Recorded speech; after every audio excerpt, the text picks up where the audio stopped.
Now, the longer the war continued, the larger it became till it truly became a global conflict. One, don't forget that most of the combatants have empires all over the world, particularly Britain.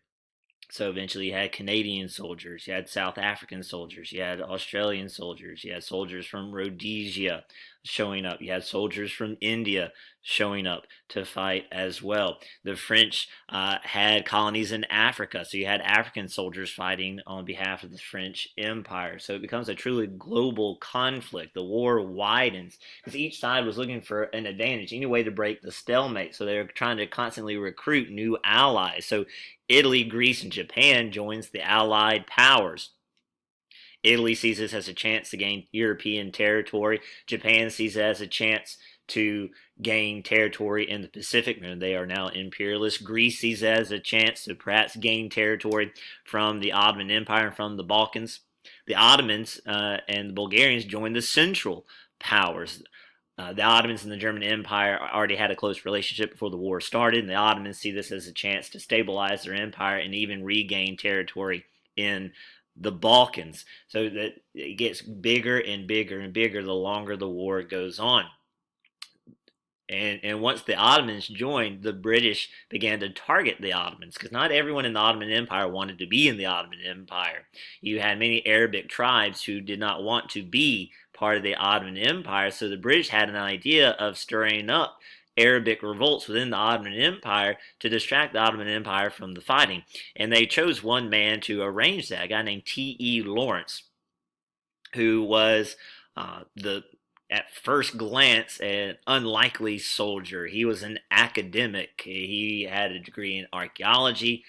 He worked in the Middle East as an archaeologist. He could speak Arabic. He knew the customs. He knew about Islam. He knew about the religion. He knew the ins and outs of the politics. And so he was tapped by the British to go into the Ottoman Empire and to convince the Arabic people to rebel. In exchange, the British, through T.E. Lawrence, offered the Arabic people their own countries after the war was over. Independence. And the job of the Arabic tribes that T.E. Lawrence recruited wasn't necessarily to defeat the Ottomans, it was just to aggravate the Ottomans. So they would do things like blow up railway lines, sabotage, just become a hindrance to the Ottomans. We'll see what happens to T.E. Lawrence and that promise of Arabic independence at the end of the chapter. So now the war is getting bigger and bigger and bigger, and it's about to get bigger. So eventually, this is what you end up with for a while. And on the Allies had the British, the French, the Russians, the Belgians, the Serbians, the Italians. They ditch the Triple Alliance. The Greeks, the Romanians, and even the Portuguese. And the Central Powers had Germany, Austria-Hungary, Ottomans, and Bulgaria. And now remember, by the end of 1915, right, Serbia is out, and Italy has not joined the Central Powers, but actually joins the Allied powers for land. As I said, the war gets bigger because when the war first started, America was neutral. We did not feel like it involved us because at first it didn't. It was across the Atlantic Ocean. It was way over there. It involved the Europeans, and we were just going to mind our own business. What started to happen, though, is the Germans had new technology, the submarine, and they began to sink U.S. ships that were selling to Britain with military supplies. We were selling them military supplies, and the Germans figured, hey, that's fair game because you're supplying our enemy. And then the Germans made the mistake of sinking a cruise liner called the Lusitania. This was a cruise ship. Now, the Germans said that it was fair game to sink because it had military supplies on it. Even though it was a cruise ship, it was still also carrying military supplies, so the Germans said it was fair game. That is not how the American public interpreted that. And we got so angry, we threatened to go to war, and Germany did not want that. So Germany promised to stop unrestricted submarine warfare. And they did. For a while, they followed basically some rules. Like before they would sink a U.S. ship, they would warn the ship first, give the crew time to get to the lifeboats and get off, then they would sink the ship. So they started to kind of like follow rules, if you will. So for a while, they kept that promise, right? Because they were scared of that, right? Wrath of American nation flames higher, so they backed down. But the longer the war went on, the more desperate that they became. and they knew they were going to have to start unrestricted submarine warfare up again. So the Germans make a mistake. The Germans issued something called the Zimmermann Note. This was a secret telegram that was intercepted by the British. It looked like this, but the British broke the code and they were able to interpret this secret message. And basically, what the message was a message from the German government to the Mexican government saying, look, we're going to have to fight America eventually. And if you fight America with us and we win, we'll make sure that you get Arizona, New Mexico, and Texas.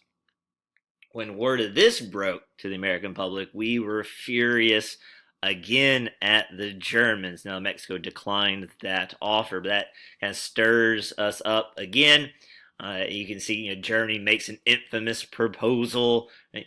And so we were getting angry again. And then the Germans start unrestricted submarine warfare again, breaking their promise. And so by 1917, we are going to join the war. Now, this is huge for the Allies, but it's going to take us a while to gather troops, to train our troops, and then send our troops over. But once we do get there, remember, we're fresh. Everyone else has been fighting since 1914, right? It's 1917, and we're just getting started. And don't forget, we were the wealthiest country on the planet. We were one of the largest countries on the planet, and we were one of the most industrialized countries on the planet. So we're going to throw our full might behind the war effort. This real game changer. Now, this was one of the first true total wars in history, a war that affected every aspect of society. Even if you weren't fighting in the war, even if you didn't know anyone fighting in the war, it still touched your life on a daily basis. One reason is because all the economies become planned economies. No more laissez-faire, no more hands-off. Everything had to go towards the war effort. So now governments are controlling prices of goods. They're rationing things. You can only have so much sugar a month, so much wheat a month, so much gas a month, so much oil a month, so much of everything a month. Everything had to be planned out now. No more laissez-faire. Governments began to actively manipulate public opinion, including governments that traditionally had freedom of speech and press, like America and Britain. All of a sudden, governments are censoring newspaper and media reports. Britain even passed the Defense of the Realm Act, which allowed them to tell newspapers what to print and what they could not print. It even allowed them to arrest protesters, because not everyone supported the war. There were those who would protest the war. Now they could be arrested because of the Defense of the Realm Act. And all sides used propaganda. That's anything designed to manipulate public opinion, because the longer the war went on, the less happy people were with the war. When it first broke out, people cheered the war. Thousands upon thousands of men signed up because it was supposed to be a quick war. You get to 1916 and millions of people are dead. Opinion has soured, so you need to keep up public opinion. And they would do it through various ways. This one uses guilt. Daddy, what did you do in the Great War? You don't want to answer nothing. Right? So that one uses guilt. And you see it, what it looked like in real life. You walk by that every day. It would use anger. Right? Enlist. This is reminding people of the Lusitania and how it killed civilians, the evil Germans, so to speak. It could play upon history and legend. If you're a British boy, you grew up on tales of knights and King Arthur, and this is your chance to be like a knight. Once again, it can shame you. Right? Everyone else is joining. What are you joining? It can use fear. Right? Like this one, the Huns was a term for the Germans used by the Allies. It could play upon even the emotions of children. Right? Children were encouraged to save money and buy war bonds and war stamps. And so everyone was touched by propaganda. So governments have all kinds of new power, censorship. They could arrest protesters. They ration products. They fix prices and wages. They controlled import and exports. Military goods now have priority on railroads and on ships. And then they began to draft forced military service. Even in British and America, which traditionally we did not have conscription, it's an emergency. We started to draft soldiers, force them to fight. And then women played a huge role. Remember, it was viewed as the woman's place was in the home. But so many men were going off to fight, all of a sudden, society had to allow women to work. It's the only way they could win the war. Women were absolutely vital in making the goods, the products that supported the soldiers. They were also nurses in the war, and they would help operate telegraphs. They would act as secretaries. They were tremendously important for the war, and this was huge for women. This is one reason why after World War One in Europe and America, women are going to have the right to vote because we owed them one. And this is going to help rekindle the flames of feminism because these women who were told their entire life, you can't do that job, it's a man's job, discovered I can do that job. I can do what a man can do. And we're going to see the same thing in World War II. Women are going to be absolutely vital to that conflict as well.